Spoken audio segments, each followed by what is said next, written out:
não vai fazer Esta muita diferença. conferência será gravada agora. Já avisou que está gravando. Então, recomeçando um pouco, a gente continua uma reunião da semana passada, com a presença ilustre hoje aqui com a gente do Dr. Edson Marchiori, além da nossa turma da semana passada, algumas pessoas novas aqui. E hoje a gente vai fazer uma discussão sobre temas que surgiram relevantes durante essa semana, inclusive em reuniões que a gente fez com os chineses e com os norte-americanos, né, do RCNA, foi muito legal. Isso vai ser tema aí de outros assuntos. Mas o assunto principal que a gente resolveu discutir hoje é essa coagulopatia associada ao Covid-19, que parece que é muito importante.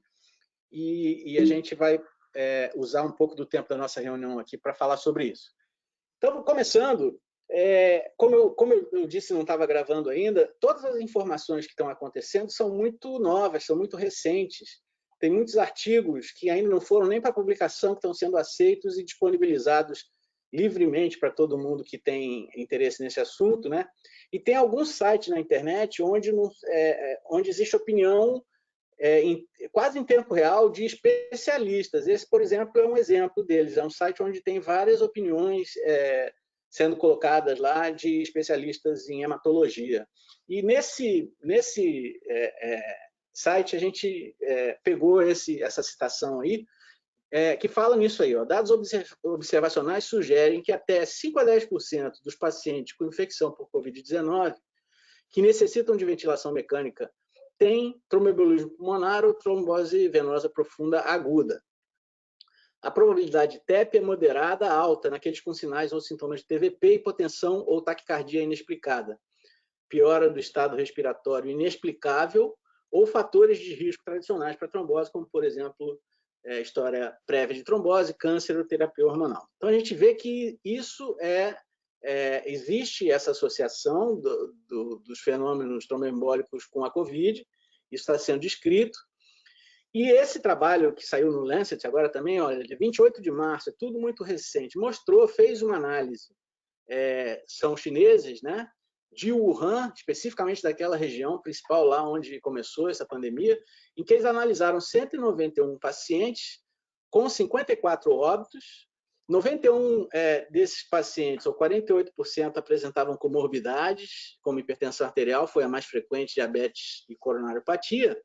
E avaliando os principais fatores associados aos óbitos, eles perceberam que os mais importantes eram a idade avançada, uma síndrome de falência múltipla dos órgãos, que eles têm até uma classificação para avaliar essa falência múltipla de órgãos, e aqui começa a aparecer essa informação importante do dedímero muito aumentado como um fator de risco ou que predispõe a um desfecho letal. Né? Então, paciente que tem um dedímero aumentado tem uma possibilidade maior de uma evolução grave da doença com um óbito. Né?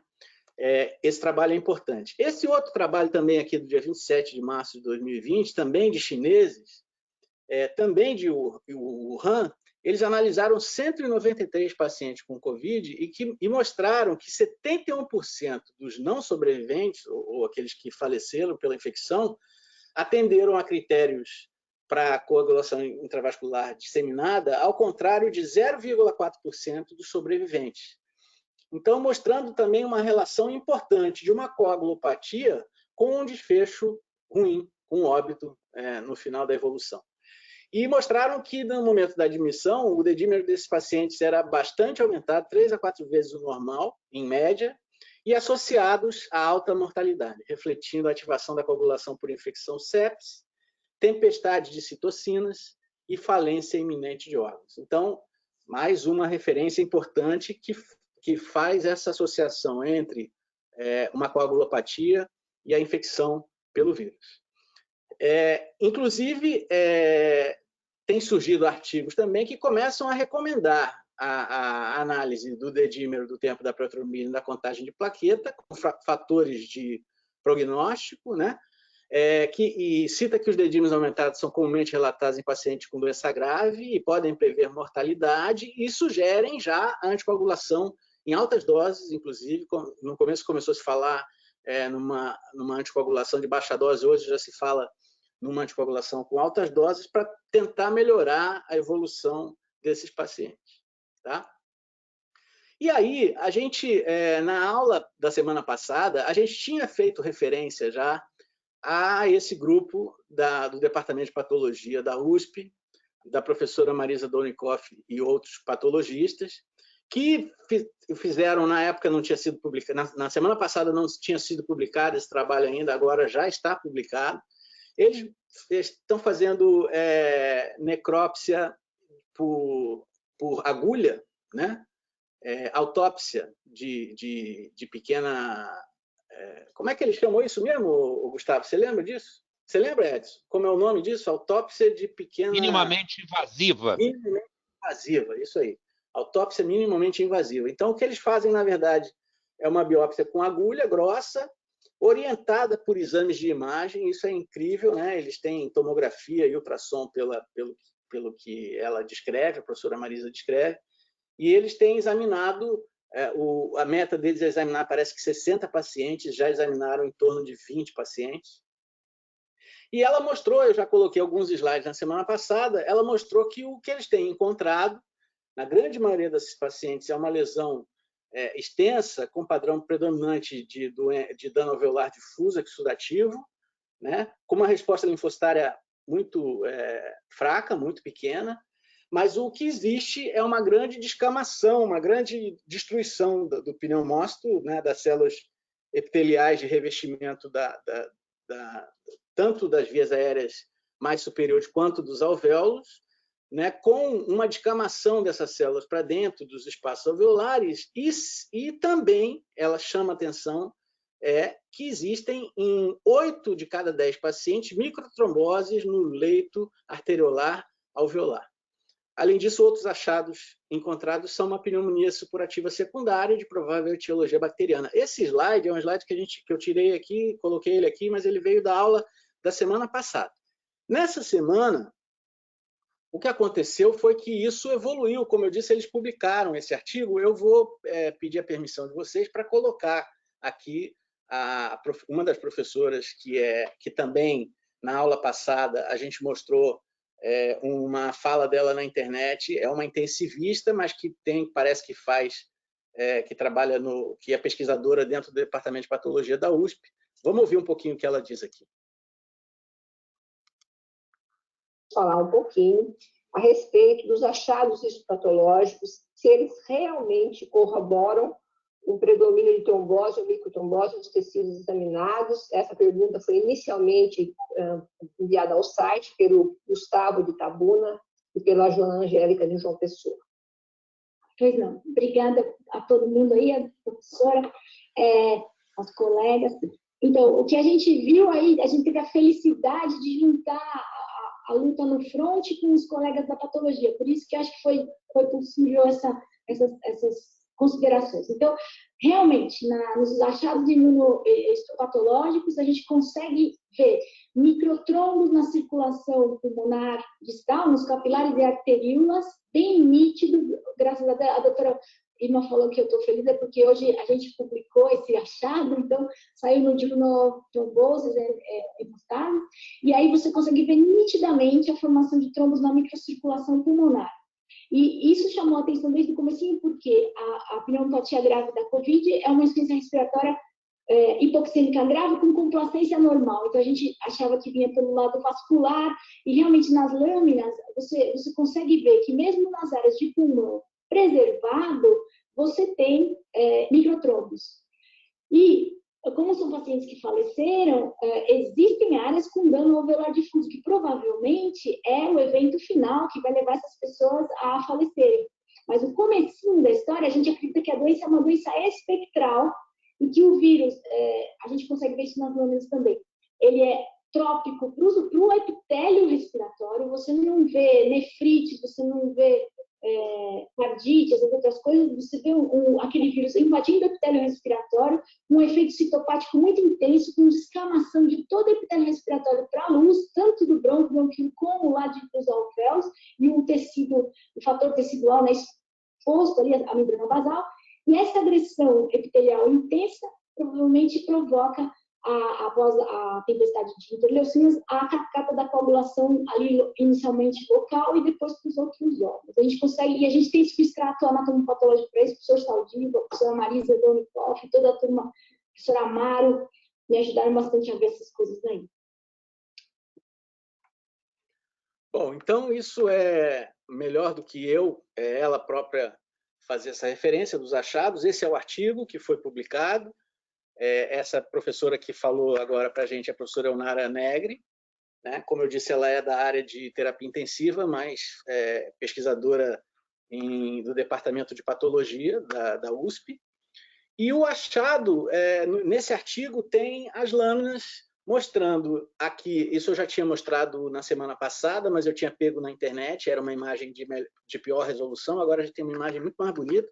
A gente vê, então, o dano alveolar difuso aqui, com essa descamação dessas células epiteliais para a luz do alvéolo, né? Essa exposição da membrana basal, então isso é típico, característico de um dano alveolar difuso.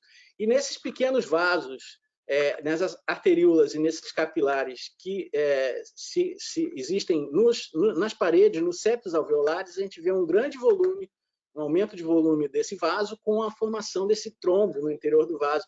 E ela chama atenção, como eu disse anteriormente, que ela encontrou isso em 8 de cada 10 pacientes examinados. Você quer falar alguma coisa, Edson? Ajudar a gente um pouco aqui, fazer alguma observação?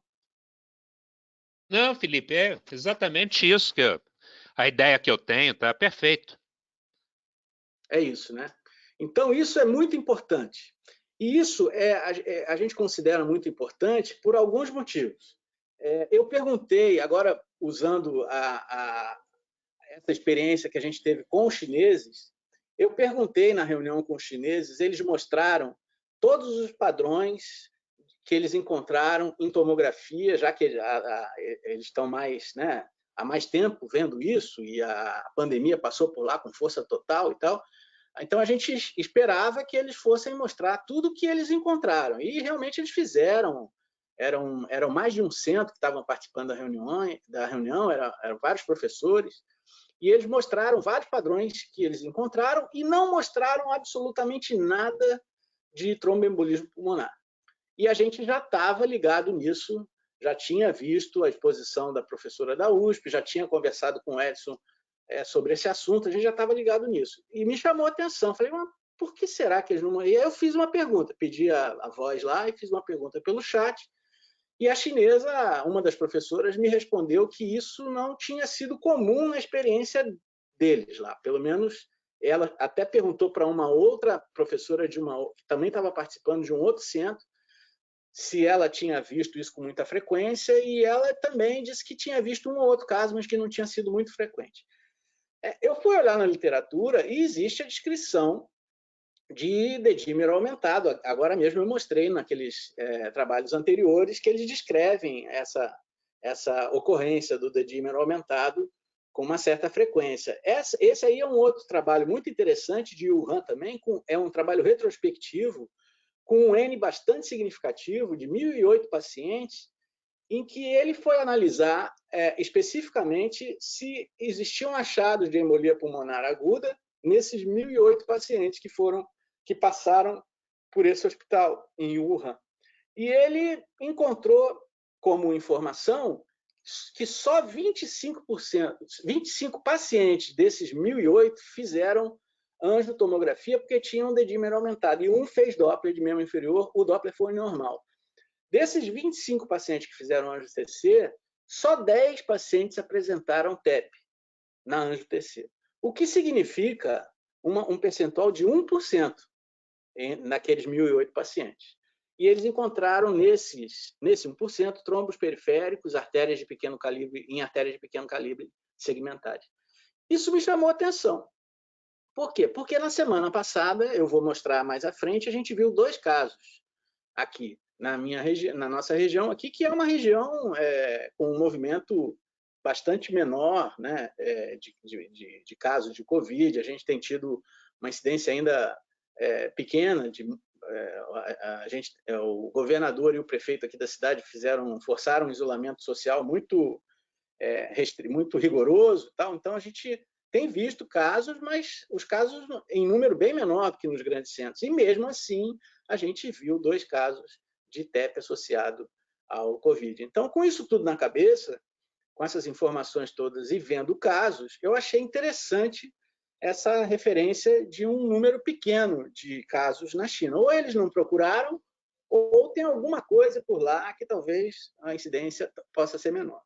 Continuando a nossa pesquisa, a gente chegou, então, nesse trabalho aí, esse já prospectivo, e que o objetivo era avaliar o risco do tromboembolismo pulmonar em Covid-19. E nesse trabalho que foi feito na Europa, na França, é um trabalho multicêntrico, feito em UTIs de 4 centros em Estrasburgo, eles avaliaram 150 pacientes e mostraram que desses 150 pacientes, 64 tinham TVP. Isso já subiu para 16, em torno de 16, quase 17%. Desses pacientes, 95%, olha aí, tinham dedímero aumentado ou fibrinogênio aumentado. Tá? Nenhum deles desenvolveu critérios, segundo eles, para classificar como coagulação intravascular disseminada, parecia que era uma alteração mais pulmonar, e eles fizeram, inclusive, uma análise de pacientes que apresentaram TEP e de um número parecido de mais de 150 pacientes que não tinham Covid e mostraram que o tromboembolismo pulmonar foi presente em 11% dos pacientes com Covid e no grupo controle dos que não tinham Covid, ele foi presente só em 2%. Então, mostrando aí um número 5 vezes maior, uma ocorrência 5 vezes maior de tromboembolismo pulmonar nos pacientes com o vírus. Aqueles sem o vírus, uma incidência bem menor. Isso me chamou atenção também, ou seja, existe uma incidência que parece, a gente está falando pela nossa impressão inicial, né? Mas parece que o tromboembolismo pulmonar é mais comum, ou tem sido mais comum em pacientes, ou foi mais comum em pacientes na Europa do que em pacientes asiáticos. E aí, continuando a estudar um pouco mais, a gente viu que existe, sim, uma associação entre a raça e a embolia pulmonar, por uma questão genética. Esse trabalho, por exemplo, mostra que a embolia pode ser... é mais de um trabalho, né? A gente fez aí uma análise de mais de um trabalho. Parece ser maior em negros do que em brancos. As taxas de mortalidade por embolia pulmonar em negros é 50% mais alta do que em caucasianos. E esses é 50% mais alta do que nos asiáticos, ou seja, os asiáticos têm uma incidência bem menor de fenômenos tromboembólicos e parece que isso tem uma relação com fatores genéticos. Esse também é um outro artigo interessante que analisou 578 óbitos por TEP fora do hospital, né? TEP que acontece na comunidade em Nova York e mostrou que os negros têm TEP 3 vezes mais frequente do que brancos e hispânicos. Por que isso, né? Por que eu estou fazendo essa referência aqui? Porque talvez a gente esteja frente a uma informação que, além de ser importante, da gente fazer esse reconhecimento de que uma coagulopatia associada ao Covid pode ser um fator muito importante na patogenia, né? Ou seja, no desenvolvimento de formas graves da doença, a gente também pode estar falando de uma situação que pode ser muito mais frequente na nossa região do que foi na Ásia, né? Aqui, especificamente em Florianópolis, a gente está numa região de descendentes de europeus, né? Tem menos negros, mas tem muitos descendentes de europeus, mas subindo um pouco de São Paulo para cima, a gente tem uma população negra muito grande, né, no país. A gente está muito preocupado com isso. Por isso que eu resolvi trazer esse tema aqui para a discussão. Então, agora, rapidamente, assim, eu vou mostrar. Quer falar alguma coisa, Edson? Você tem alguma consideração aí? Não, Felipe. Por enquanto, não. Obrigado. Então, tá. Alguém que está presente quer falar alguma coisa até aqui? Fique à vontade, gente. Tá. Então, eu vou mostrar agora os 2 casos. Pode falar. Tem alguém que se manifestou? Quem foi? Não, sou eu, Mauro. Tudo bom, Felipe? Oi, Mauro. Que bom que você está aí. Quer falar alguma coisa? É interessante. É interessante que a gente já tinha observado que essas imagens de ala invertido com o centro muito moteado, lembrava muito imagem de infarto pulmonar.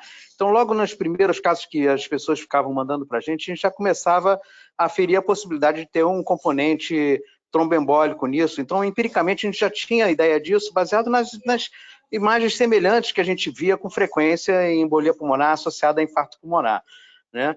E o padrão de distribuição também de vidro fosco, assim, multifocal, que é muito comumente visto em vasculites, também lembrava muito isso. A gente sempre ficava desconfiado de que existia um componente vascular associado. O dedímero, enquanto que na embolia pulmonar tem um valor preditivo mais importante do ponto de vista negativo, quer dizer, um dedímero negativo exclui quase a possibilidade de embolia pulmonar, ele positivo nem sempre ajuda, mas não é uma coisa que os médicos levem muito em consideração. Eles fazem um dedímero mais hoje em dia em busca do valor preditivo negativo do que o positivo. Mas no caso dessa doença, o que parece que está acontecendo é que o dedímero não só é um marcador importante da doença, como também do componente tromboembólico e de gravidade. O dedímero, ele já é uma observação mundial, ele aumenta drasticamente nos casos que vão piorando mesmo.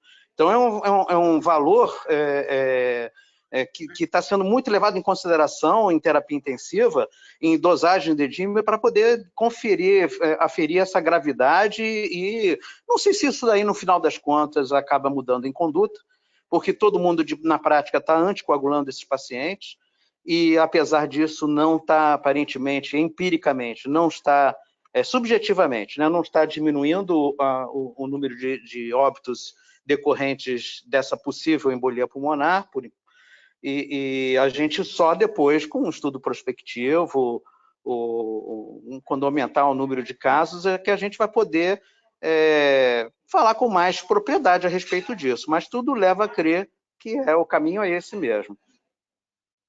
Então, olha que interessante agora. Claro, estão presentes aqui o Mauro, o Edson Marchiori, são pessoas, né, que ensinam a gente, então, que tem uma grande experiência também, né? Mas não vamos esquecer que o objetivo inicial dessa reunião era ser uma reunião para a turma mais nova, para os residentes e tal. Então, aqui, já que a gente está falando de imagem, eu peço licença para a gente descer um pouco Eu vou mostrar aqui os casos que a gente viu e como que a gente faz esse raciocínio, né, da lesão possivelmente vascular periférica, né, do tromboembolismo periférico e central. Então, esse é um caso muito interessante que eu recebi, inclusive, de um residente, de um ex-residente nosso, que está aqui embaixo citado, o Lucas, lá de Tubarão, ele deve estar aí presente. O Lucas me mandou esse caso e chamou muita atenção, que é um caso, primeiro, é muito típico, e segundo, eu fiquei muito feliz, muito satisfeito de saber que ele fez o raciocínio correto e a abordagem correta nesse caso. Então, esse é um paciente médico, inclusive, de 70 anos, e que mostrava essa primeira tomografia com essas áreas de vidro fosco, como a gente está vendo aí, um envolvimento moderado do pulmão. Ele, clinicamente, ele não estava tão mal assim. Esse é o primeiro exame dele, de 28 de março. Tal. E, num determinado ponto da evolução da doença dele, ele piorou da dispneia, né? Foi fazer um segundo exame, aqui já é do dia, esse exame da esquerda é o segundo exame, esse exame da direita é o primeiro exame, esse é o exame do dia 9 de abril, e no exame de 9 de abril ele mantinha aquele vidro fosco, talvez até um pouco menos extenso do que no primeiro exame, mas apareceu lá na base do pulmão direito uma imagem periférica que a gente caracteriza como uma imagem com padrão do halo invertido com interior reticulado, né? Além desse halo invertido com reticulado, ele tinha um derrame pleural, bem na base do pulmão. Aqui a incidência de perfil, mostrando a lesão, lá na pirâmide basal posterior, só de um pulmão. Aqui com janela de mediastino, mostrando a coexistência que é a associação com derrame pleural, né? Aqui no plano axial ou transversal, mostrando aquela lesão periférica e o derrame pleural. Aqui o exame anterior não existia nada nessa região do pulmão. É uma diferença aqui de 9 dias, né? E uma piora clínica importante. Provavelmente ele aumentou o dedímero aqui do primeiro exame para o segundo, né?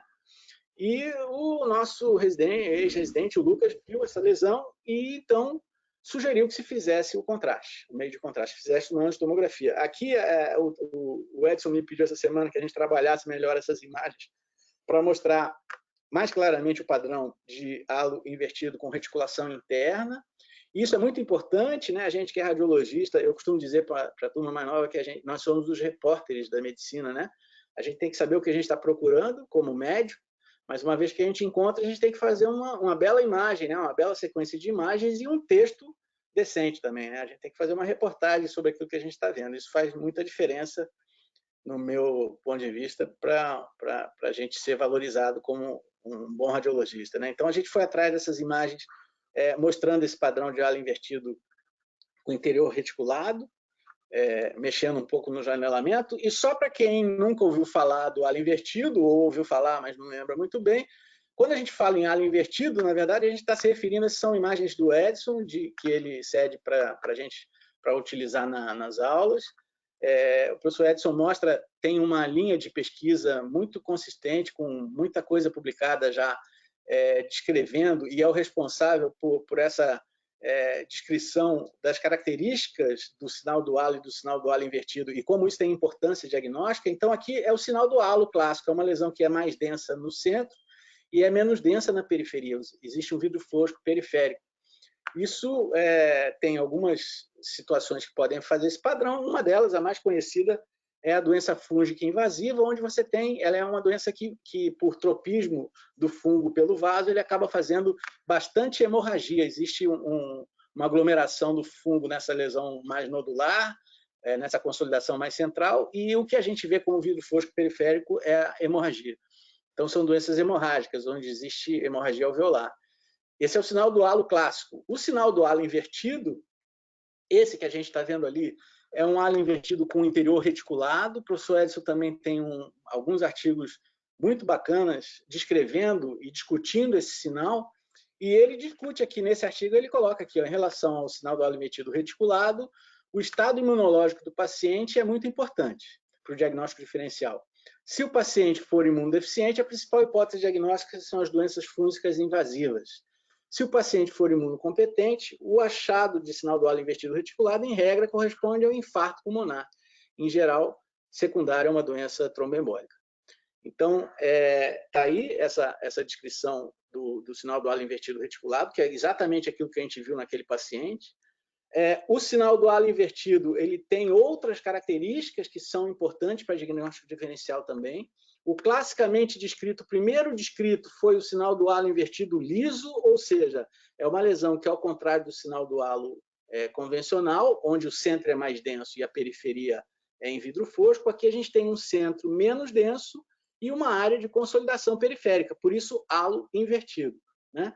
Esse é o clássico, é o halo invertido liso. Uma série de condições podem fazer isso, a pneumonia em organização pode fazer isso. Nos pacientes com COVID, é um aspecto muito característico, a gente vê isso com bastante frequência, inclusive na evolução das lesões, mas várias doenças podem fazer isso. A paracoccisiose micose, por exemplo, é uma doença que pode fazer isso com uma certa frequência no nosso país. E existe o sinal do halo invertido com uma característica nodular. Então, a gente vê uma nodularidade na periferia, na parede do halo invertido, mas também no centro. E isso, o que faz isso são as doenças granulomatosas, entre elas a tuberculose, mas outras doenças granulomatosas podem fazer isso também. Então, como diagnóstico diferencial do halo invertido reticulado, o halo invertido liso e o halo invertido nodular.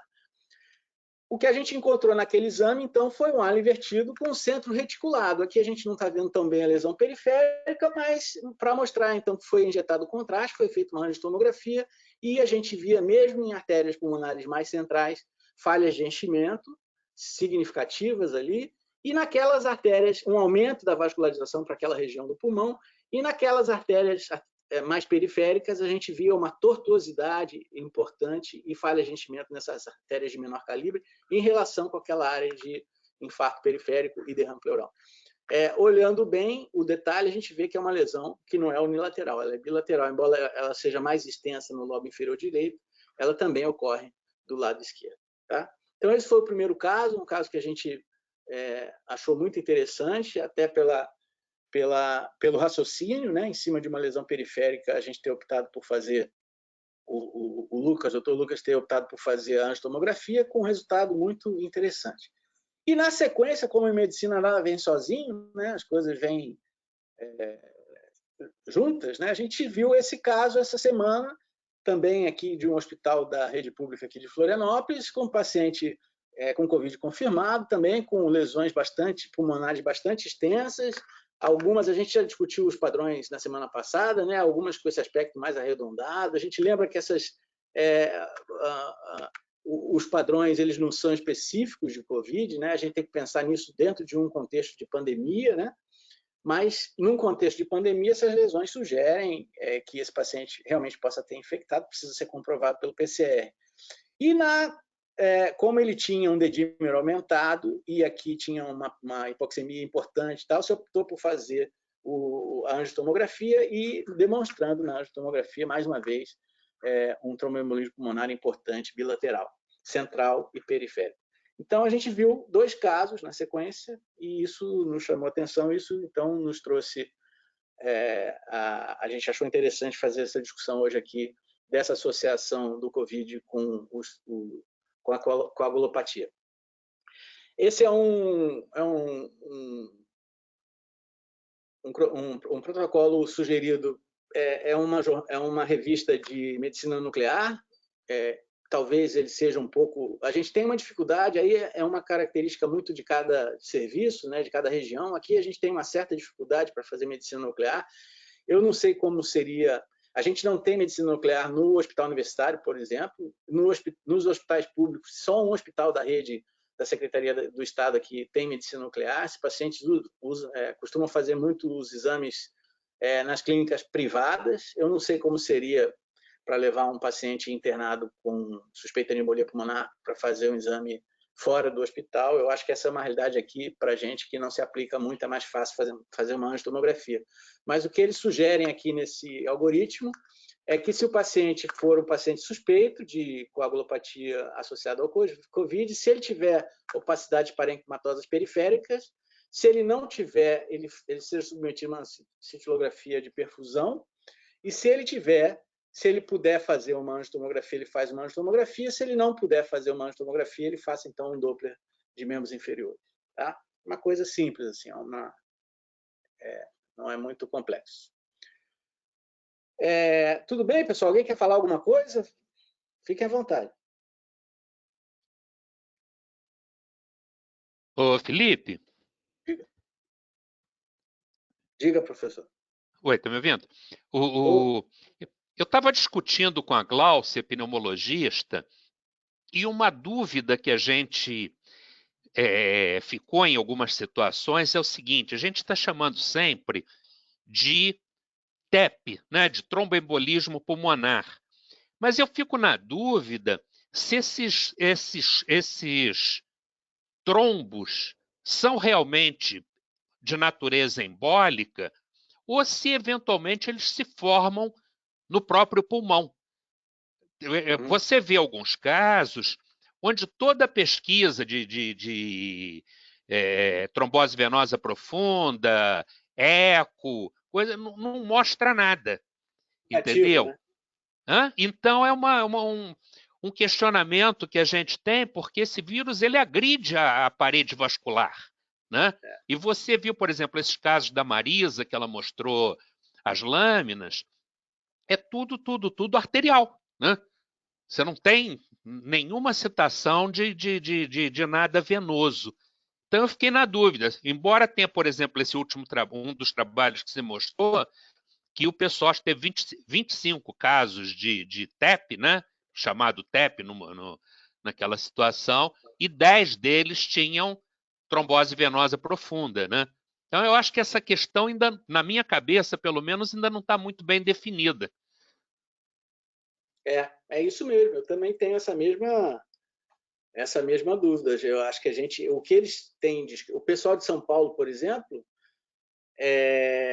pelo que eles estão analisando na patologia, essa exposição da membrana basal, o raciocínio é que tenha essa tempestade de citocinas e que isso seja a origem ou a causa dessa coagulopatia, né? De uma alteração da cascata de coagulação, e seria um efeito sistêmico, vamos dizer assim, né? Com um efeito maior, talvez, no pulmão, porque existe um tropismo do vírus pelo epitélio da via aérea, né? Então, a destruição epitelial parece que é maior, ela, até naquela fala que eu coloquei, ela cita isso, né? Que tem sido visto menos nefrite e miocardite e tal, embora a gente saiba que eles também descrevem que eles têm encontrado inflamação muscular importante, né? Mas parece que o vírus tem um tropismo importante pelo epitélio da via aérea. Fala. Oi, sou eu, Mauro. É só para falar que existem, aqui no Rio de Janeiro já existem alguns casos em que mandam para mim com alterações parenquimatosas pulmonares em estudo angiográfico abdominal em pacientes que dão entrada com infarto mesentérico, trombose mesentérica aguda. Então, corroborando o que o Edson está falando, de onde que veio esse êmbolo para chegar numa artéria mesentérica? Né? Então, a suposição, e aí você vê ulcerações parenquimatosas pulmonares bem condizentes com o Covid-19, o paciente é testado e dá como positivo. Então, o paciente tem Covid, abre o quadro com a dor abdominal, fazem a angio-TC, descobre infarto mesentérico e ele tem as lesões parenquimatosas pulmonares. Então é isso, né? Deve ser uma alteração. A gente tem essa dúvida, né, Edson? Se é uma alteração, uma coagulopatia sistêmica ou se ela está mais não vamos dizer restrita, mas se ela acontece de uma forma mais intensa nas arteríolas pulmonares, né? Eu acho que a gente não tem essa resposta, né? Por isso que eu não sei se realmente a gente deve chamar de tromboembolismo pulmonar ou se é, na verdade, uma trombose pulmonar, né? Como o Mauro... Mauro, você tá bom, menino? Tudo bom? Beleza? Vamos falar contigo. É muito bom. Bom também. Estamos trazendo gente aqui, ó. Então, só falta aqui puxar aqui um vinhozinho, tomar um vinho junto e tal. A próxima a gente pode... Ainda bem que o meu vídeo não está aberto, para você ver o que eu estou bebendo. Mas então tá, eu acho que valeu, né? Essa discussão é uma discussão que eu acho que está em aberto. O que a gente fez hoje aqui foi chamar atenção para essa situação. Os clínicos estão bem atentos aqui.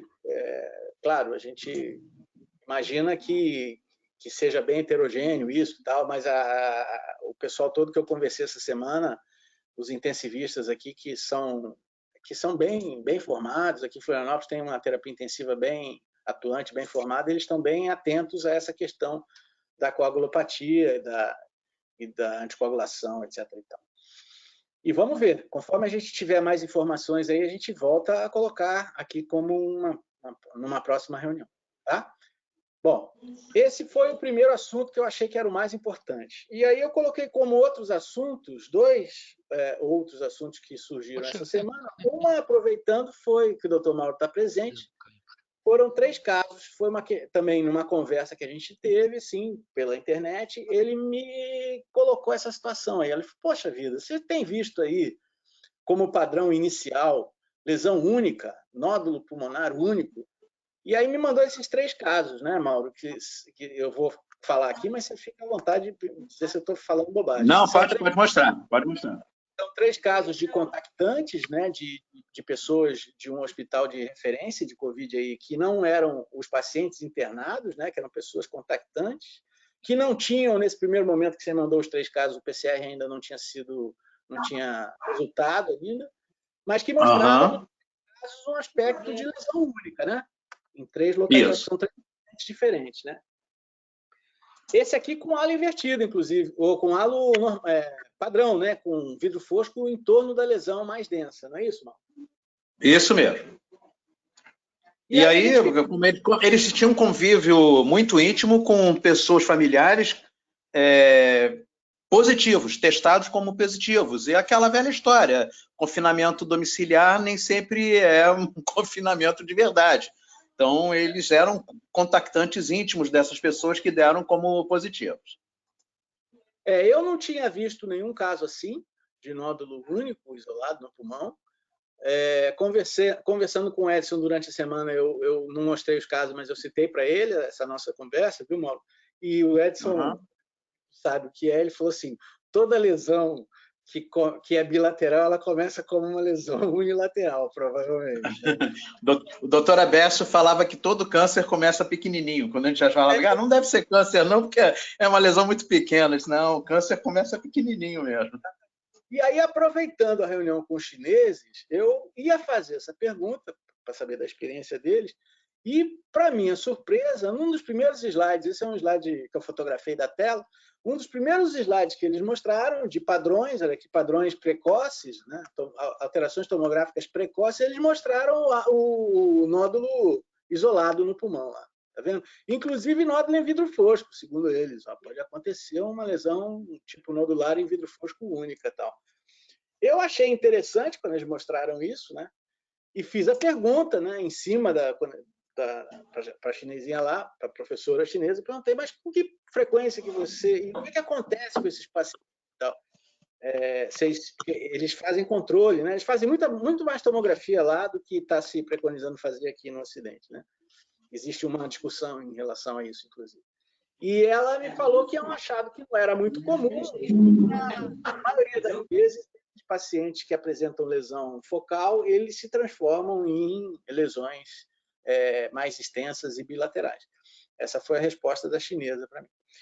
E continuando a nossa evolução juntos aí nessa experiência que a gente vai adquirindo com os casos que a gente vai trocando, o doutor Mauro hoje me mandou a evolução, né, Mauro? Você está fazendo tomografia de controle desses casos, eles foram confirmados, os 3 foram confirmados por PCR para a Covid, né, Mauro? Agora eles já são confirmados, né? E temos aqui a evolução. Esse é o primeiro caso, aquele que tinha o halo em vidro fosco, com uma melhora significativa, com uma, não vou dizer uma resolução, mas existe uma redução importante da lesão. Esse é um caso. Ela não se tornou bilateral, ela continuou unilateral e evoluiu para uma melhora, para uma resolução. Esse é um segundo caso, onde a lesão, que também era unilateral, ela continuou unilateral, mas ela evoluiu, né? Ela piorou a extensão das áreas de consolidação e fazendo, inclusive, começando a formar um aspecto de pneumonia em organização, né? Uma lesão mais densa na periferia e menos densa no centro, mas uma lesão que aumentou de lá para cá, mas que continuou unilateral. E um terceiro caso em que a lesão, que era focal, né? Ela se tornou bastante mais extensa nessa região, talvez ainda aqui também com uma região menos densa e uma consolidação perilobular, parece. Aqui também, ó, um aspecto de um vidro fosco perilobular, então mostrando aquele aspecto que a gente tem visto muito frequentemente na evolução da doença, que é uma pneumonia em organização, mas nesse caso aparecendo lesão no outro lado, pequenos nódulos contralaterais como esse ou como esse aqui. Então, aqui indo de encontro com o que a chinesinha falou, e o Dr. Edson também reforça de que toda lesão que é unilateral, ela pode se tornar bilateral. Aqui eu queria só fazer uma ressalva aí, Felipe, aqui, de forma alguma, aqui eu pelo menos não estou preconizando fazer controle imaginológico por tomografia. É óbvio que isso aí foi por amor pela ciência, entendeu? Porque a gente ficou impressionado com esse aspecto, achou que valia a pena para o aprendizado, mas de forma alguma a gente está aqui preconizando, inclusive são 2 desses pacientes estavam nitidamente melhorando. Esse último que você está mostrando aí, que a lesão se tornou realmente, francamente, bilateral, ele estava piorando, entendeu? Não fizeram dedímero nem na primeira fase, nem nessa fase, que é uma pena, que a gente poderia ter um quadro até completo do ponto de vista laboratorial também. Assim, a gente agora, o terceiro tema de discussão aqui, que o Gustavo, inclusive, vai fazer, é essa atualização em relação às recomendações da Sociedade Fleischner, né? Se faz tomografia, se não faz tomografia e tal. Isso é muito... também depende muito da realidade que a gente está vivendo, né? Se tem teste, se não tem teste, se é comprovação. A gente sabe que a única comprovação realmente efetiva é por PCR, mas será que tem PCR disponível? Será que não tem? Então, essa discussão a gente vai fazer mais para frente. Mas é claro que essa tua intervenção aí, Mauro, de fazer o controle, ela para a gente é muito importante, porque a gente aprende com isso, né? Esse raciocínio de que até que ponto uma lesão pode ser unilateral e melhorar e sumir, desaparecer, e ela não se tornou bilateral, ela é importante, né, para a gente dizer que sim, que nos casos talvez mais leves, ela pode fazer o vírus pode passar pelo pulmão, fazer uma pequena lesão num pulmão só e desaparecer, né? É possível, tá aí. Você acabou de mostrar, o primeiro caso é isso, né? Ele tinha uma lesão focal que evoluiu com melhora clínica e melhora tomográfica. É isso? É isso aí. Quer acrescentar alguma coisa aí? Professor? Edson? Edson foi dar uma volta. Oi? Aí, quer acrescentar? Viu essas... O que você tem alguma coisa a acrescentar aí, Não, Edson, em Felipe. relação... Não. Então tá bom. Acho que sua aula foi fantástica, muito boa mesmo. Eu tive um bom professor. Aprendemos bastante coisa. Eu tive um bom professor. Todos nós, né? Todos nós tivemos um bom professor aqui. Então, vamos continuar em relação a outros assuntos 2. O Gustavo agora vai assumir um pouco aí. Vai falar um pouco para a gente do resultado dessa palestra que a gente teve com os norte-americanos, né? Americanos e canadenses, tinha um canadense presente, falando sobre as recomendações da Sociedade Fleischner. Gustavo, pode assumir aí, por favor. Então, obrigado, Felipe. Quando a gente estava discutindo, né, os temas complementares aí que a gente ia trazer para essa conversa hoje, surgiu a ideia de trazer um pouco dessa discussão que não sei se todo mundo acompanhou na sexta-feira, né? Esse webinar do RSNA, que trouxe esse consenso aí internacional organizado pela Sociedade Fleischner sobre o papel dos métodos de imagem aí nos cenários de investigação da epidemia, né? Vejo aqui que tem aqui no grupo aqui assistindo, tem alguns colegas que não são radiologistas, alguns residentes. Então, só para quem eventualmente não ouviu falar, a Sociedade Fleischner é uma sociedade internacional, né? E multidisciplinar, voltada para o estudo da radiologia torácica, mas que engloba aí outras profissionais também não radiologistas, né? A gente trouxe alguns slides principais aqui para resumir. Eu acho que, do ponto de vista prático, assim, de conduta, né, para o radiologista que está na ponta, ele também é chamado a participar dessa orientação de conduta. A gente achou importante trazer. Logicamente, a palavra aí está aberta, se alguém quiser comentar alguma coisa, falar, professor Edson, professor Mauro, fiquem bem à vontade. Pode passar um pouquinho, Felipe, por favor? Os slides estão lá com ele. Isso. Então, a metodologia que foi utilizada é um painel, né, de especialistas, onde entraram 27, não só radiologistas, mas também pneumologistas, intensivistas, patologistas de vários centros, englobando aí pelo menos 10 dos principais países em termos de incidência do Covid, né?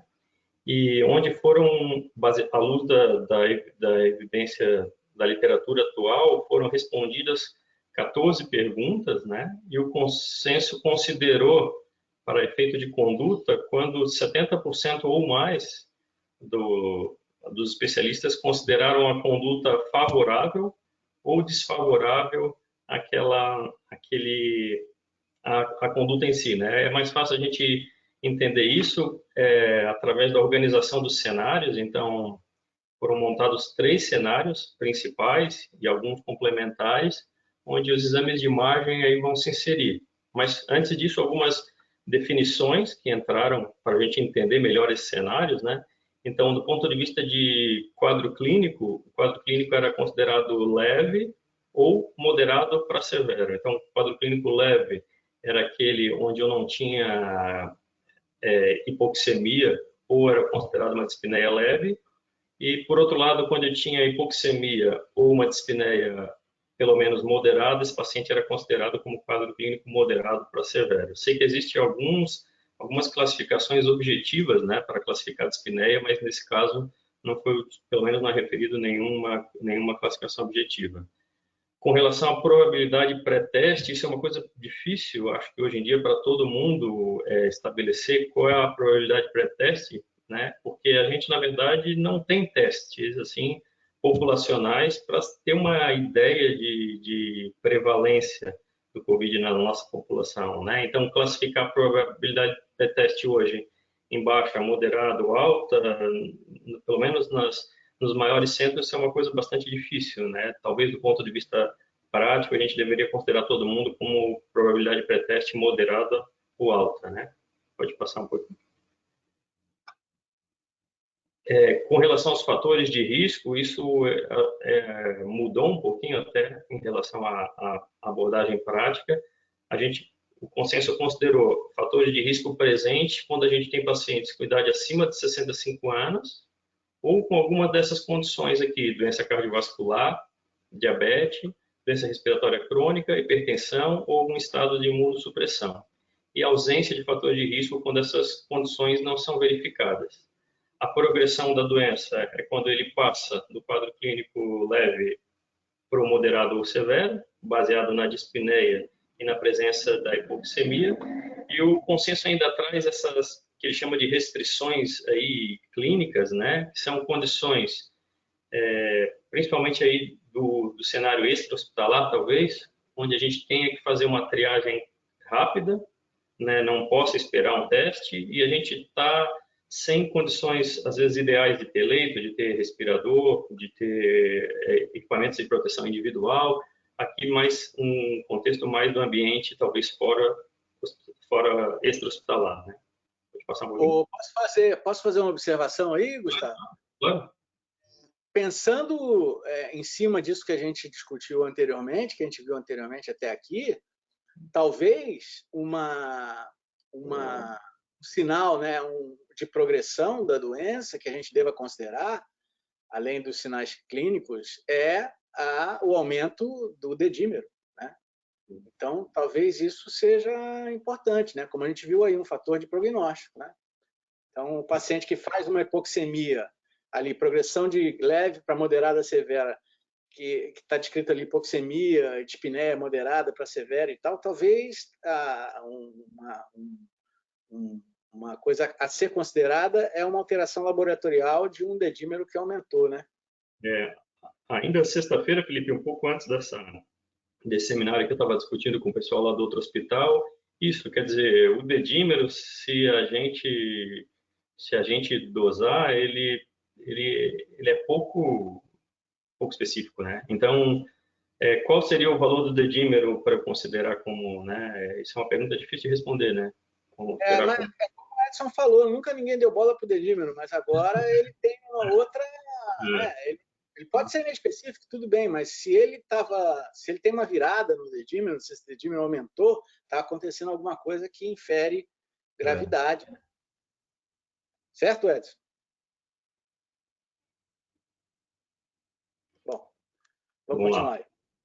Então, assim, antes de a gente conversar sobre a indicação ou não do exame de imagem nesses três cenários, né, sempre é bom lembrar, para que uma coisa que para a gente é meio óbvia, mas principalmente os não radiologistas às vezes esquecem que certamente os exames de imagem têm benefícios, né, como estabelecer uma triagem, manejo ou definição de prognóstico, mas eles têm também aspectos custos ou aspectos muitas vezes prejudiciais, né, como a exposição à radiação, o risco de transmissão da própria infecção, inclusive para outros pacientes, para profissionais, inclusive, né, o consumo de equipamentos de proteção individual e, às vezes, até impactar na disponibilidade do próprio exame para outros pacientes, né? Então, isso tem que ficar sempre, esse custo-benefício tem que passar sempre pela nossa cabeça, porque para nós radiologistas é uma coisa meio óbvia, né? Pode passar um pouquinho, Felipe? Então, o primeiro cenário, né, dos três cenários principais é esse aqui. Então, o paciente que tem achados um quadro clínico leve, né, qualquer probabilidade pré-teste, né, não importa. E eu estou num contexto de não tenho restrição clínica, ou seja, por exemplo, estou num hospital, por exemplo, né. Então, quando indicar exame de imagem para esses pacientes, né, pelo esse consenso da Fleischner, o exame de imagem ele estaria indicado mediante a presença de duas condições. Primeiro, ou o teste positivo para COVID, ou uma probabilidade pré-teste moderado ou alta, que isso aqui eu acho muito difícil no nosso contexto, né? E, além disso, a presença daqueles fatores de risco, idade acima de 65 anos, doença cardiovascular, diabetes, hipertensão, etc., né? Quando eu tiver essas duas condições preenchidas, o exame de imagem estaria bem indicado, mesmo para paciente com quadro clínico bastante leve. Isso, se a gente reparar, inclusive é um pouco diferente dos primeiros fluxogramas que saíram para a indicação do exame de imagem em emergência, né? Então, nessa indicação aqui, o exame de imagem, mesmo com quadro clínico leve, ele seria utilizado mais para uma monitorização de uma eventual piora clínica que esse paciente pode ter, dado que ele tem esses fatores de risco. Por outro lado, se o paciente não tiver fator de risco, ou não tiver o teste positivo, ou probabilidade pré-teste moderado ou alta, o exame de imagem não seria indicado. Passaria a ser indicado, nesse caso, e também no caso anterior, novamente, quando o paciente apresentar deterioração clínica, né, para controle evolutivo. Então, esse seria o primeiro cenário de indicação do exame, um pouquinho diferente pela presença agora dessa avaliação dos fatores de risco. O segundo cenário, antes de eu queria também a opinião não sei como se isso está sendo, como está se comportando em outros centros, é o paciente com quadro clínico moderado ou severo, quadro clínico consistente com COVID, né? E qualquer probabilidade pré-teste. Esse caso aqui é até mais fácil para a gente manejar, porque o paciente que tem um quadro clínico moderado ou severo, mesmo mediante qualquer probabilidade pré-teste, mesmo diante de teste positivo ou negativo, esse paciente sim vai se beneficiar pelo exame de imagem, né? Independente do teste, ou ser positivo ou não, ou sequer probabilidade, né? Então, no caso, se ele tiver teste positivo, o exame de imagem está indicado para fazer uma avaliação do status pulmonar desse paciente nesse momento, né? E isso funcionar como um exame de base para uma deterioração clínica. Por outro lado, se o exame de imagem se o teste, for negativo ou indisponível, também o exame está indicado. E aí ele pode sugerir diagnósticos alternativos, né? Por exemplo, padrão não COVID, por exemplo, e aí um diagnóstico uma pneumonia lobar, ou uma tuberculose, ou alguma outra condição. E quando isso não for possível, um diagnóstico alternativo, ele vai ser um padrão indeterminado, né? Eventualmente até normal, e isso vai, dependendo do contexto clínico, às vezes motivar até uma repetição desse teste negativo quando ele foi feito, né?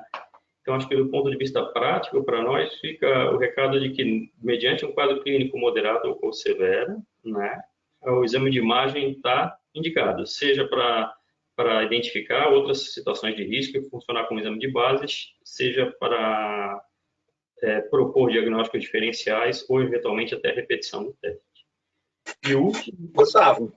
Oi? Gustavo, Oi? posso te interromper? Só fazer uma pergunta que eu acho que é muito importante aqui. Esses quadros que são mais severos, é fácil da gente entender que o paciente está muito mal em casa, está faltando ar para ele, está com febre que ele não consegue resolver e ele procura o hospital nestas condições que você está descrevendo. No slide anterior, em que o paciente não tem um quadro severo, que tipo de paciente é esse? Não é aquele paciente que teve só uma coriza em casa e já procurou a emergência com esse quadro. Obviamente deve ser aquele paciente que pode até ter chegado na emergência, foi liberado para casa e recomendado que ele fizesse nem teste, mas que ele fosse para casa para ficar recluso, longe dos familiares, e aí, uma vez piorando, é que ele chega com este quadro não severo, e aí você vai decidir o que você vai fazer. É isso? Isso. O que eu entendi da aula e do artigo, Mauro, isso eu acho que é até uma coisa que ele traz meio que um pouco diferente daqueles algoritmos que saíram lá em março, né?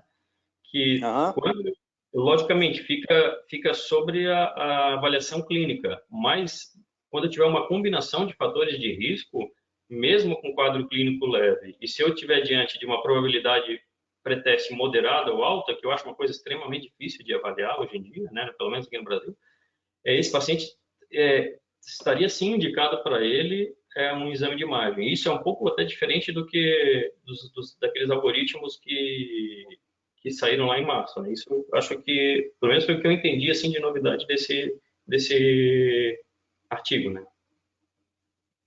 Tá certo, Pessoal, entendi. eu vou pedir uma licença a vocês, eu tenho uma outra reunião daqui a pouco. Agradecer a participação e um abraço bem grande aí para Gustavo, para Felipe, para Mauro e para o pessoal que está assistindo. Valeu mesmo, obrigado. Um abraço, Tchau. tudo de bom. Valeu, obrigadão. Obrigado. Mauro, eu sei que isso até do ponto de vista de talvez de saúde pública, isso seja uma questão bem polêmica. Até teria curiosidade de saber como outros centros aí estão se comportando, né? Mas pelo menos essa foi a interpretação que eu tive do artigo, né? E o terceiro cenário, esse aqui talvez um cenário mais fora do contexto hospitalar, né? Onde eu preciso fazer uma triagem de urgência e eu não tenho muitas vezes leito, ventilador, equipamento de proteção individual, teste para COVID, ou seja, possivelmente talvez fora do ambiente hospitalar, e eu tenho um paciente com quadro clínico moderado ou grave e uma probabilidade pré-teste alta, que eu acho que hoje para nós seriam talvez todos os pacientes, né?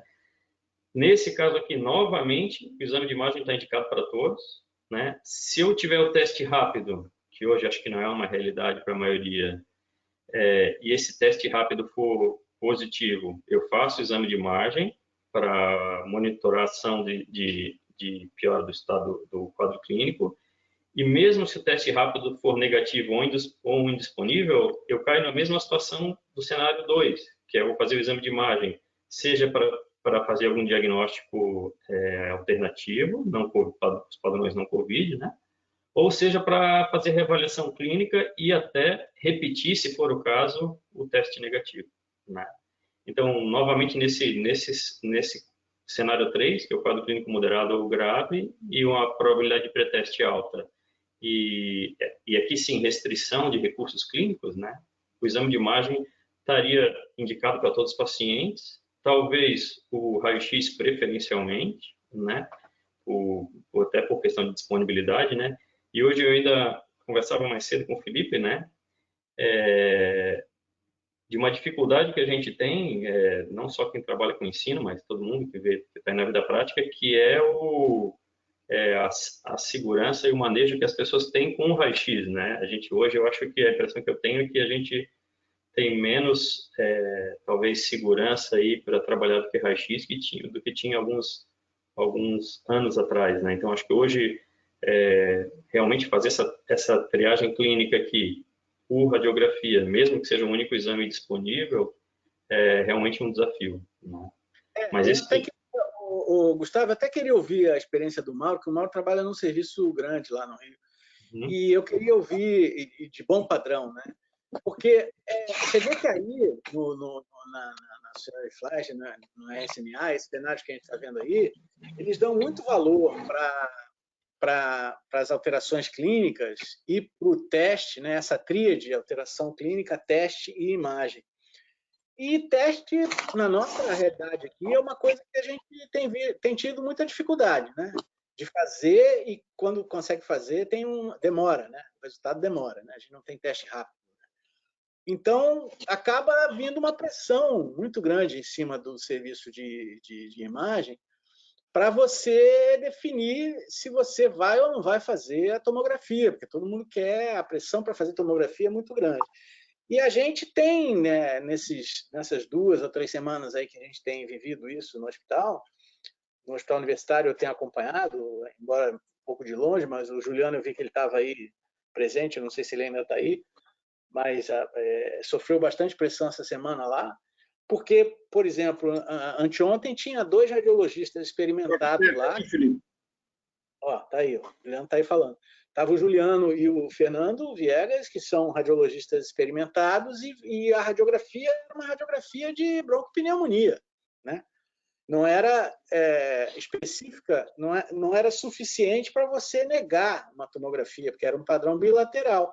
Então, eu acho que vai acabar sobrando para você ter dado suficiente para negar uma tomografia, vai acabar sobrando padrões de pneumonia lobar ou lesões escavadas, que sugerem muito um diagnóstico alternativo, derrame pleural, cardiomegalia com derrame pleural e tal, mas mesmo assim, nessa situação, uma cardiomegalia com derrame pleural, pode ser uma situação que você pode ter um COVID, um padrão sugestivo de COVID associado a um outro padrão de edema. Como é a tua experiência nisso aí, Mauro?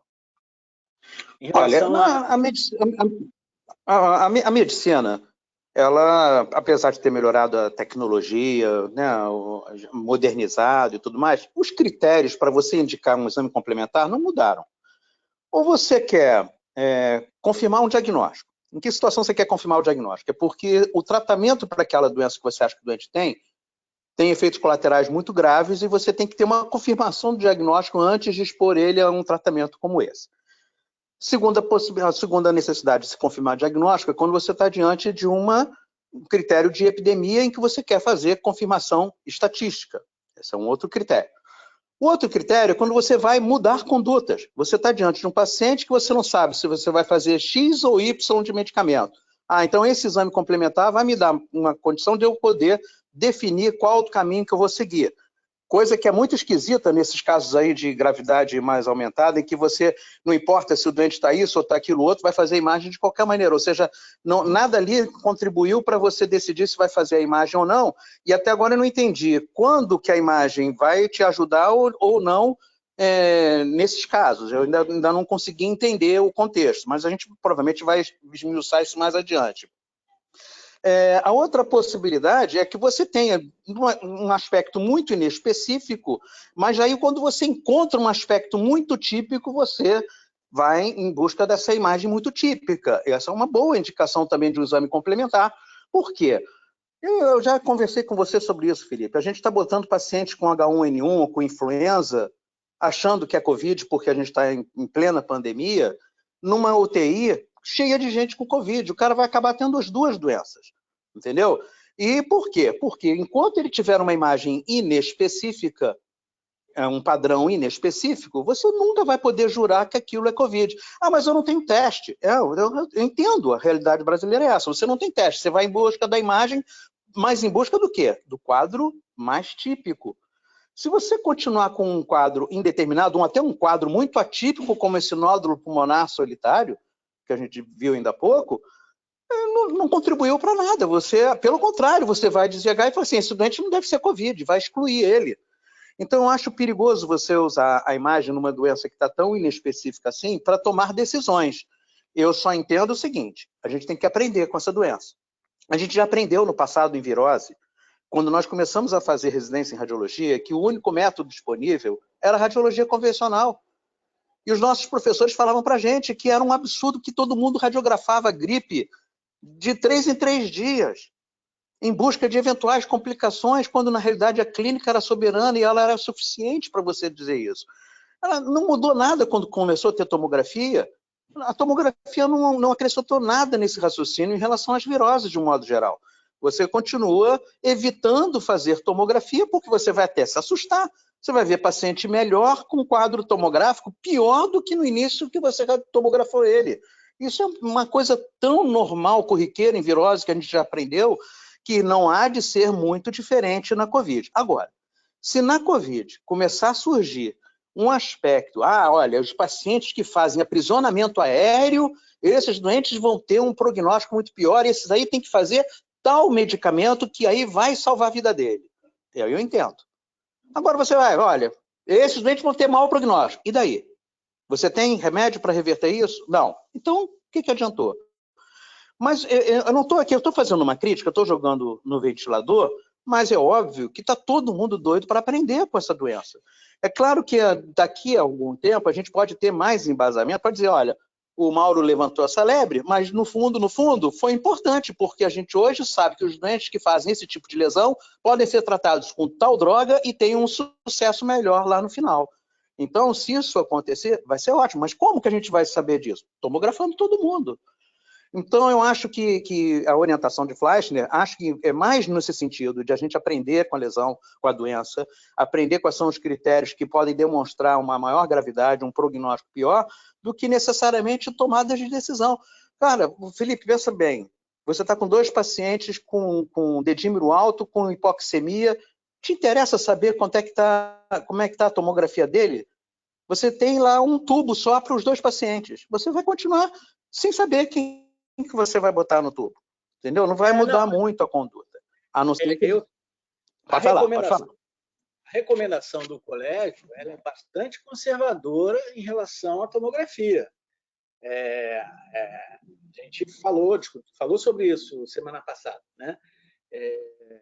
Já os chineses, nessa reunião com os chineses, eles usam tomografia formalmente com uma frequência muito maior, porque eles, inclusive, disseram que na experiência deles existe, e a gente está vendo isso aqui também, embora a experiência nossa com teste aqui seja fraca, mas a gente tem visto que tem falso negativo, né?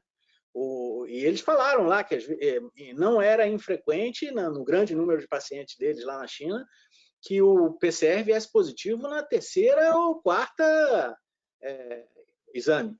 E que a tomografia ajudava eles, nesses casos, a insistir no PCR, procurar a doença, porque tinha uma alteração na tomografia, com paciente com PCR negativo. Então, assim, tudo isso a gente tem que considerar. O que eu estou falando, Mauro, não é nem em relação ao que a gente está aprendendo nos padrões inespecíficos e tal, mas é a pressão que a gente está sofrendo no serviço de radiologia em relação a fazer tomografia. Qualquer pessoa que tem um quadro clínico que sugira essa possibilidade numa área de pandemia, né? É isso que a gente tem visto lá no HU, é isso que a gente tem visto. E até onde que a gente vai conseguir manter essa linha de que não, o raio-x é suficiente, a tomografia não vai mudar a conduta, não vamos fazer o exame porque não vai mudar a conduta, vamos manter só no raio-x. Eu não sei qual tem sido a dificuldade, que até tem mais gente aí participando, que tem bastante experiência. A Renata, eu estou vendo que é pneumologista. Eu agora que vi aqui que ela fez uma pergunta que daqui a pouco a gente vai tentar responder, mas talvez a Renata, como clínica, pudesse também colocar o ponto de vista dela. O que você acha, Renata? Felipe, depois me permite uma parte, depois da Renata. Quem é que está falando agora? Juliano. Manda brasa, pode falar. A Renata está... Não, deixa a Renata falar primeiro. Ela vai falar? Renata? O microfone dela está mudo, mas ela tem que habilitar ali, eu acho, para se for falar. Ela deu um kkk aqui. Já se manifestou com um kkk. Estou ligando, ó. Tá ligando aqui. Vascaíno, rapaz. Vascaíno tem esse problema, sabe? Se fosse flamenguista, já tinha conseguido. É verdade. Vai fazer o quê, né? Vai falando então aí, Juliano, enquanto ela se conecta ali.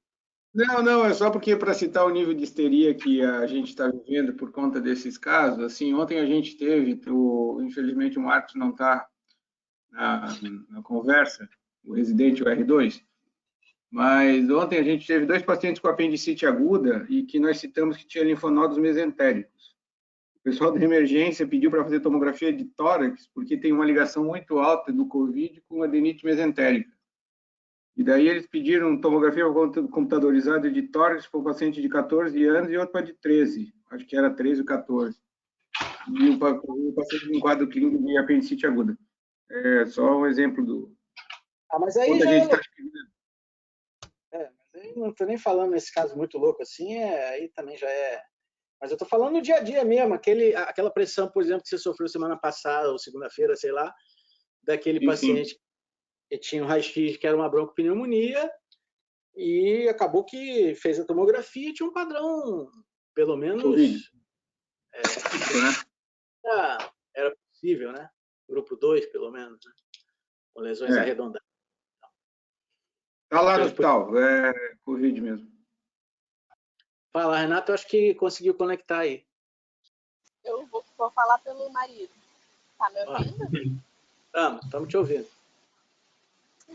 Tudo bom, pessoal? Saudade de vocês todos aí. Pois é, doutor. Então, a gente ficou bem animado com o protocolo do pessoal do CIO lá, né, de Paris.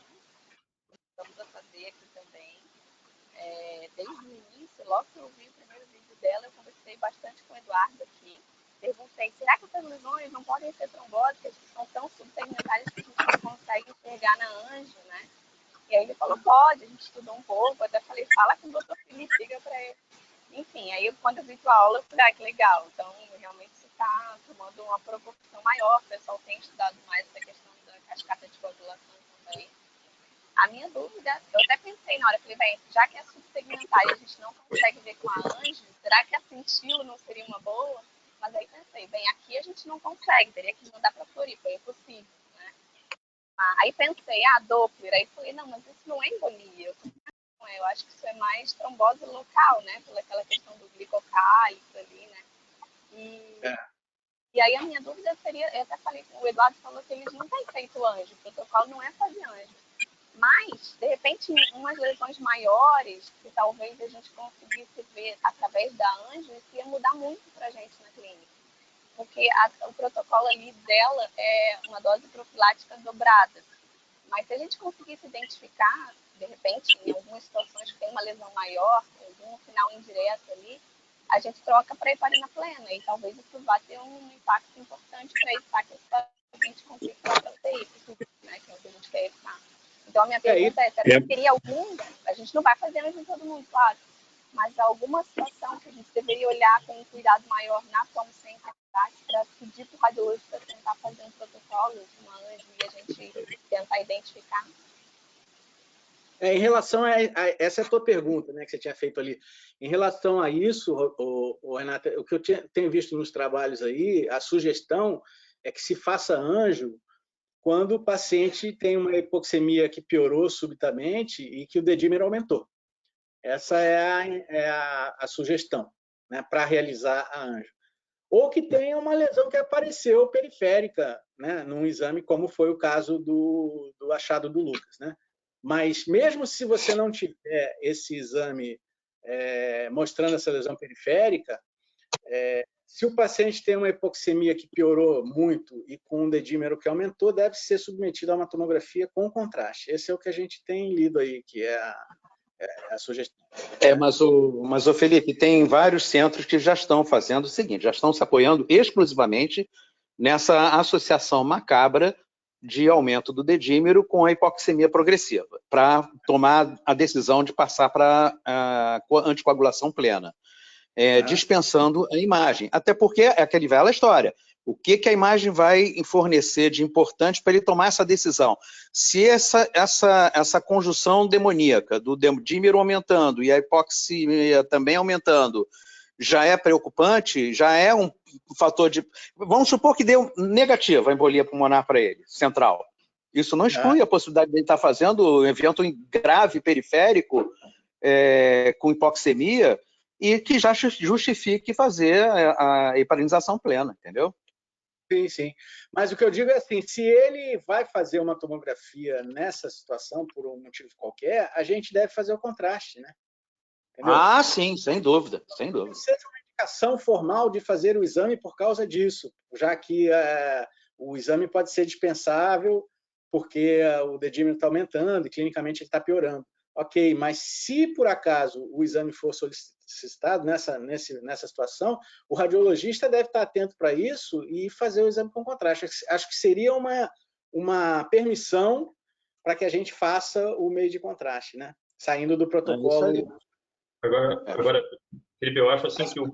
Perguntando para a Renata era se ela era a visão dela como clínica em relação à indicação de tomografia, Renata. Se você tem se sentido à vontade de dispensar o exame tomográfico, entendeu? De se basear só na alteração clínica, nos sinais e sintomas e na perspectiva de ter ou não um teste, o PCR. Eu não sei como é que está o PCR aí na região de vocês. Fala um pouquinho sobre isso, Renata.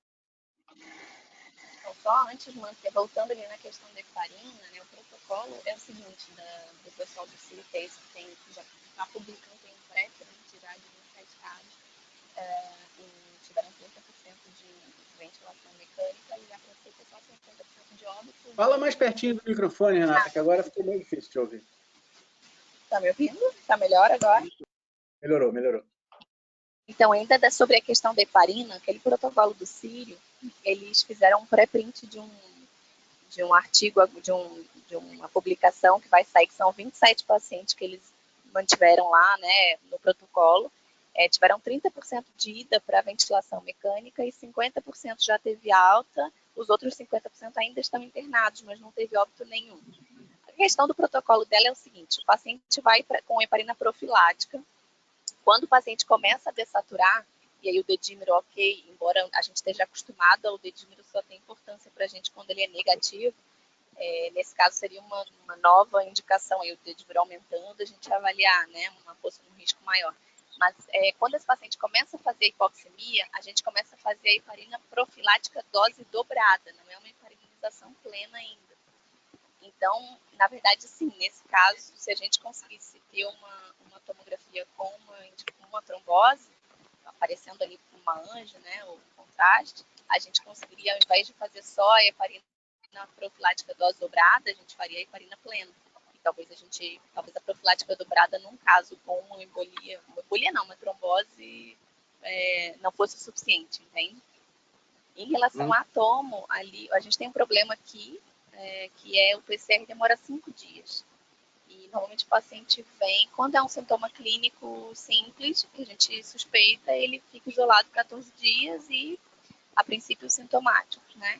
E quando é um paciente que vem com a história da dispneia, não tem como a gente esperar 5 dias. Então, infelizmente, na nossa realidade, e eu vi que o pessoal em São Paulo também tem feito isso, a tomografia tem sido feita na dispneia. E aí, dependendo do percentual, né, de acometimento ali, e do estado clínico e dos primeiros exames, aí, incluindo o dedímero, ferritina, se estiver liberada já a PCR e a linfopenia, e os fatores de risco, pacientes obesos, a gente tem visto bastante na UTI, a hipertensão, enfim, esses pacientes aí teriam indicação de realmente ficar internados. Ok. Eu acho assim interessante que a Renata falou, não sei exatamente qual é o ambiente, acho que não escutei direito ali se era hospitalar ou extra-hospitalar, mas o papel definitivo assim do raio-x ou da tomografia, a gente não consegue saber ainda porque primeiro a gente não sabe sensibilidade, especificidade direito e não tem um critério assim para prognóstico ou mesmo assim algum critério evolutivo que dê para comparar, né? Mas agora, se a gente comparar esses dois últimos cenários aí, por exemplo, volta um slide ali um pouquinho, por favor. O caso 2, por exemplo, que talvez assim, para nós, dentro do hospital, seja a situação mais comum, né? A gente não sabe direito a sensibilidade da tomografia, podemos discutir de acordo com o tempo, com a população, com sintomas, etc. A gente não sabe, mas certamente a sensibilidade da tomografia é maior do que a do raio-x, né? E, embora eu concorde com o Mauro, que o papel na prática talvez não mude muito, mas onde tem mais chance de a tomografia fazer a diferença para a imagem, fazer a diferença desse paciente, por exemplo, no número 7 ali, ó, seria certamente com tomografia, do que em comparação com raio-x, se vocês concordam, né? Então, os guidelines, pelo menos que eu li até agora, todos deixam na mão do clínico essa decisão, né? Se é raio-x, se é tomo, não li nenhum ainda que nos desse algum parâmetro objetivo, né? Ele deixa na mão do clínico. Mas, considerando que a sensibilidade da tomo vai ser maior do que a do raio-x, eu, até pensando do lado do clínico, se eu fosse um clínico e estivesse no cenário 2, possivelmente eu optaria pela tomo também. Vamos seguir, então? Vamos ver como é que ficou o final? Então, assim, resumindo, né, as recomendações da Sociedade Fleischner lá, então, em primeiro lugar, isso é claro e não mudou, né? O exame de imagem não é um screening para pacientes assintomáticos, embora talvez alguns artigos lá no início tentaram propor isso, né? Então, para paciente assintomático não é um screening. Segundo ponto, para paciente com sintomatologia leve, né, o exame de imagem não está indicado, a menos que ele esteja uma conjunção de fatores de risco, de progressão, que são aqueles critérios 65 anos, doença cardiovascular, hipertensão, etc. Por outro lado, o paciente que tem sintomatologia pelo menos moderada, embora isso seja um conceito ainda um pouco subjetivo, para esse paciente, sim, o exame de imagem está sempre indicado, a despeito de ter o teste ou não, ou dele ser positivo ou não, né? Da mesma forma, o paciente que teve piora clínica, o exame está indicado, a despeito do teste ter ou não, de ser positivo ou não, né? E em situações onde de restrição de recurso, vamos dizer assim, o raio-x pode ser a modalidade de escolha, né? Até por menor disponibilidade da tomografia. Pode passar um pouquinho, Felipe? Ô, Gustavo, é interessante perceber que, nesse contexto dos pacientes em que chegam com um quadro leve, em que você está dispensando a tomografia, ali, a única coisa que a tomografia seria realmente útil é num aspecto atípico, de broncopneumonia, de uma lesão escavada, que excluísse o diagnóstico. É nesse momento aí que o valor preditivo negativo da tomografia, ou pelo menos positivo para outras doenças, né, você teria um grande valor, e mesmo assim, Fleischner recomenda que não se faça. Ou seja, uma das grandes vantagens da tomografia era justamente você descobrir e falar, não é COVID, você vai deixar de fazer porque o paciente não está ainda nos critérios de fazer a imagem. Não é interessante isso? Sim, isso sim. É verdade. Seria, na verdade, a grande contribuição da tomografia, né? Pois é, mas não está indicada, Mas, então a gente vai perder essa possibilidade. Sim. E lembrando também, né, Mauro, que o diagnóstico seria de exclusão de pneumonia viral, né? Ou de pneumonia, não de... Claro. E algumas recomendações adicionais, né, que ele coloca no final do artigo primeiro, a radiografia seriada diária não está indicada em pacientes intubados com tratamento de COVID, né? Por outro lado, pacientes que tiveram piora clínica ou hipoxemia após recuperação de COVID, aí a tomografia está indicada, porque, novamente, a gente não tem muito dado ainda sobre a evolução e sobre as alterações pós-infecção, né? Tem muito pouca coisa na literatura sobre isso. E para pacientes que tiveram achado incidental, por exemplo, não estava no critério lá, né? E de repente acabou fazendo uma tomografia e achou um padrão típico de COVID, né? Esse paciente deve fazer o teste de PCR, né? Mesmo que ele esteja assintomático, mesmo que seja oligossintomático, quando é achado incidental. Eu trabalhei durante muitos anos no Hospital Procardíaco e era um dos responsáveis pelos laudos das radiografias dos pacientes na UTI. E eu, baseado na minha experiência, até criei uma aula que eu cheguei a dar em congresso sobre as alterações no tórax em paciente UTI, e sempre foi preconizada a radiografia diária em todos os pacientes. Isso é uma coisa meio que cultural para vários países de primeiro mundo recomendam, inclusive, isso, e muitos não recomendam, só recomendam quando há uma alteração clínica pertinente que necessite de uma avaliação, ou você fez uma punção venosa profunda e o paciente está com dispneia, você acha que fez um pneumotórax, uma condição assim extraordinária.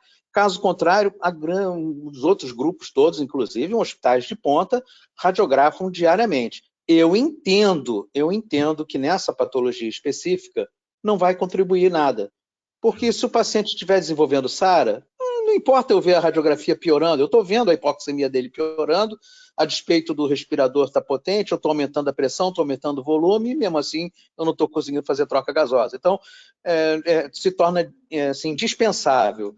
Mas vai convencer um terapeuta intensivo de que ele não vai poder, não precisa radiografar todo dia, isso aí vai ser difícil, porque culturalmente, não sei na experiência de vocês em outros estados, mas a gente aqui faz direto.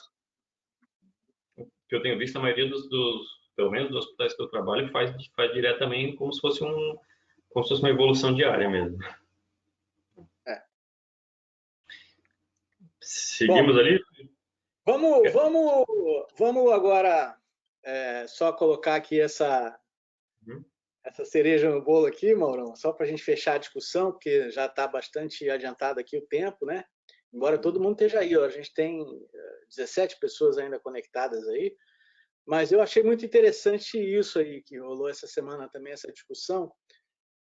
Não sei se vocês viram, em cima é o artigo original, que descreve os exames de tomografia que foram feitos naquela população daquele navio do Diamond Princess, que eles ficaram isolados, né?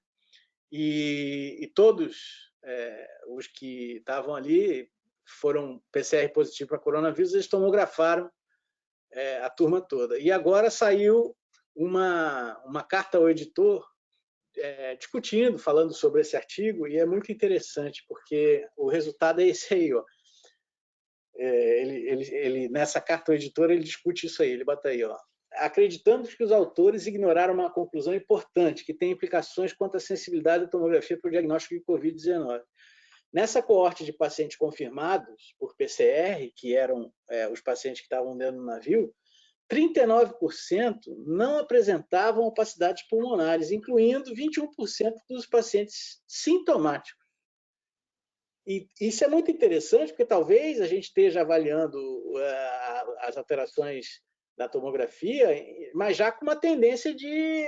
A gente pede o exame sempre no paciente que está sintomático. Aí ele, como tinha um grupo de pessoas presas no mesmo ambiente, né?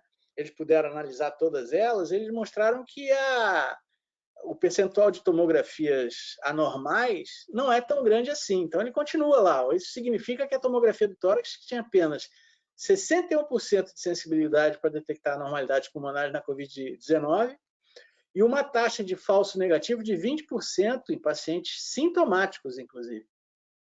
Esses dados contrastam fortemente com a literatura amplamente citada que relata a sensibilidade da TC para a Covid-19 tão alto quanto 97% a 98%. E as diferenças de sensibilidade entre os estudos provavelmente refletem as coortes únicas estudadas. Acreditamos que a literatura anterior da China provavelmente foi tendenciosa para pacientes sintomáticos estudados por TC em estágios posteriores da doença. Então, isso a gente também tem que levar em consideração, né, Mauro? Talvez a gente esteja vendo muita tomografia com padrão anormal e tal, mas porque a gente está estudando só os pacientes que são sintomáticos, né?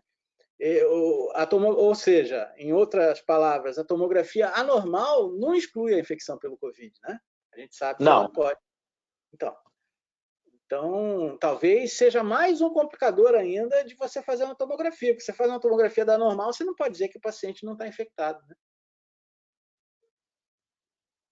É isso mesmo. Ainda me preocupo mais com as tomografias anormais, que são classificadas como indeterminadas, e que outras etiologias, inclusive virais, podem fazer o mesmo padrão, e você bota internado numa área isolada junto com vários pacientes com Covid, o cara sai de lá com 2 doenças, né? Esse artigo aí, ele claramente tentou induzir, assim, que a TC poderia ser usada como uma triagem para oligossintomático, né? E isso lá no início da epidemia a gente viu, assim, uma certa euforia de eu vou fazer a tomografia se ela estiver normal, né? Isso, na verdade, mostrando que eram 100 casos e 39 positivos, em 39 a tomografia era normal, então a sensibilidade é no máximo 61%, né? Nessa série. Alguém mais quer acrescentar mais alguma coisa? Vamos lá, gente. Eu acho que nós estamos já fechando a reunião aqui, então. Né? Queria agradecer muito. Foi, mais uma vez, muito interessante, muito produtivo, hoje com a participação do Mauro, do Edson, que agregaram muito à nossa reunião. Semana que vem a gente vai continuar, por sugestão do Gustavo, semana que vem a gente vai falar um pouquinho sobre quantificação, né? Que é uma coisa que a gente também tem sido muito cobrado para fazer. Se a gente faz isso subjetivamente, objetivamente, através de software, com auxílio de software ou não? Quais são o que a gente tem hoje em dia de referência para a gente tentar evoluir um pouco nessa questão da quantificação? Se você quiser, inclusive, participar com casos, ou, enfim, Mauro, se você quiser passar de apenas um participante aqui com discussão e inserir casos na apresentação e tal, fica à vontade. A gente conversa durante a semana, a gente pode armar isso, tá bom? Tá bom, combinado. Tá? Ok? Alguém quer falar? Tem ali no chat, apareceu um númerozinho, deixa eu ver o que é. A aula foi muito top. Parabéns. Olha que bom. A gente fica muito feliz de estar podendo contribuir, né? Como eu disse, nosso objetivo inicialmente não era nem atingir esse público todo que a gente está tendo e não, mas foi a partir do que aconteceu na semana passada, a gente resolveu repetir. Semana que vem vamos estar presente aqui nesse mesmo horário, mesma bate-hora, mesmo bate-canal. E eu quero mais uma vez agradecer a todo mundo. Foi muito positivo. Obrigado, Mauro. Obrigado, Gustavo, Juliana. Obrigado a vocês. Edson, que já saiu da reunião, mas foi muito importante, muito positivo. E encerrando por aqui, tá? Muito obrigado. Você quer falar? Obrigado. Valeu. Boa noite. Saúde a todos. Boa noite. Boa noite. Abraço. Tchau.